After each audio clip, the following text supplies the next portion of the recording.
கர்த்தர் தயவு உண்டாகும். அந்த பனி மேகத்தை அகற்றி போட்டு சூரிய ஒளி வந்து இந்த பூமியில அடித்து எல்லாம் மலர்கிறது வளர்கிறது போல வாழ்க்கையில வளர்ச்சியும் பெருக்கமும் ஆசீர்வாதமும் இயேசுவின் நாமத்திலே உண்டாகும். விசுவாசம் அப்படிப்பட்டது.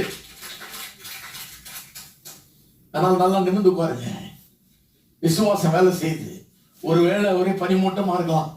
எனக்கு ஒண்ணு எதிர்காலமே தெரியல, பாக்குறது ஒண்ணுமே நடக்கிற மாதிரி தெரியல, எங்க போறோம் தெரியல, என்ன பண்ண போறேன். நானும் அந்த ஸ்டேஜ்ல இருந்திருக்கேன்.